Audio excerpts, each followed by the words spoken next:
நம்முடைய பிதாவாகிய தேவனாலும் கர்த்தராகிய இயேசு கிறிஸ்துவினாலும் உங்களுக்கு கிருபையும் சமாதானமும் உண்டாவதாக. இன்றைக்கு நம்ம என்ன தியானிக்க போறோம்னா, நம்மளுடைய சிந்தை எப்படிப்பட்டதாக இருக்க வேண்டும் என்று பரிசுத்த வேதாகமத்தின் வசனத்தின் அடிப்படையில் இன்றைக்கு நான் உங்களோட தியானிக்க போறேன்.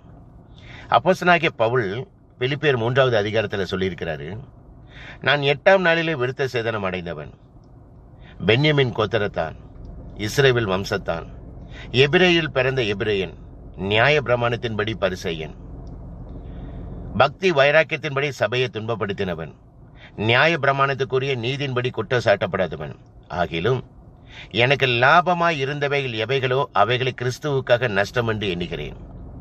அது மாத்திரமல்ல, கர்த்தராகிய இயேசு கிறிஸ்துவை அறிகிற அறிவின் மேன்மைக்காக எல்லாவற்றையும் நஷ்டம் என்று எண்ணிக்கொண்டிருக்கிறேன்.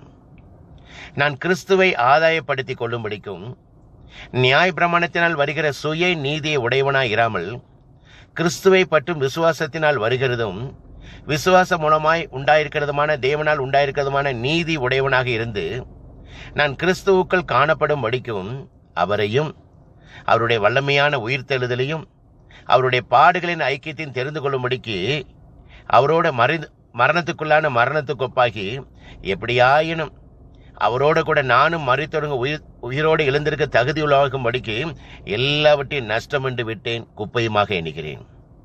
நான் அடைந்தாயிற்று அல்லது முற்றும் தேறினவனானேன் என்று எண்ணாமல் நான் எதற்காக பிடிக்கப்பட்டேனோ அதை பிடித்துக் கொள்ளும்படி ஆசையாய் தொடர்கிறேன்.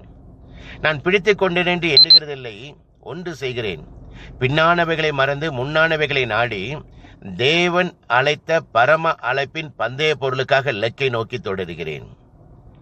இந்த சிந்தை தான் உங்ககிட்டையும் என்கிட்ட கண்டிப்பாக இருக்கணும்.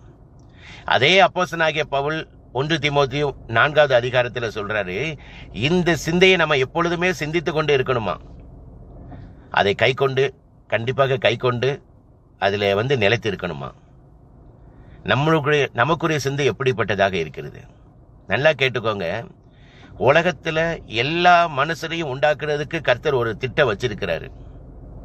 அந்த ஒரு சித்தம் வச்சிருக்காரு. ஒவ்வொரு மனிதனுக்கும் ஒரு திட்டத்தை வச்சிருக்கிறாரு. அந்த திட்டத்தை நம்ம இன்னைக்கு நிறைவேற்றுகிறோமா? பிதாவினுடைய சித்தத்தை நம்ம நிறைவேற்றுகிறோமா? அந்த சித்தம் என்னங்கிறது நமக்கு தெரியுமா? ஒருவேளை தெரியலன்னா இன்றைக்கு கர்த்தர்கிட்ட கேளுங்க, ஆண்டவரே, இந்த உலகத்தில் எந்த நோக்கத்துக்காக என்னை படைச்சிங்களோ அந்த நோக்கத்தை எனக்கு காண்பீங்க. என் உயிர் மூச்சு இருக்கிற வரைக்கும் அந்த கடைசி உங்களுடைய சித்தத்தை நான் நிறைவேற்றத்தக்க எனக்கு கிருபையை கொடுங்கன்னு சொல்லி கேளுங்க. கண்டிப்பாக கர்த்தர் உங்களுக்கு கிருபை அளிப்பார்.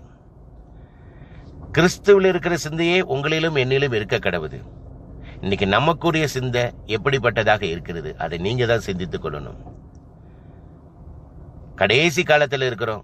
இயேசு கிறிஸ்து சீக்கிரத்தில் வரப்போகிறார். இந்த உலகத்தில் உண்மையான ஒரே ஒரு தெய்வம் இயேசு கிறிஸ்து ஒருவர் மட்டுமே. உங்கள் பாவத்தை விட்டு மனம் திரும்புங்கள், பரலோக ராஜ்யம் சமீபத்திருக்கிறது. கர்த்தருக்கே மகிமை உண்டாவதாக. ஆமேன். அல்லேலூயா.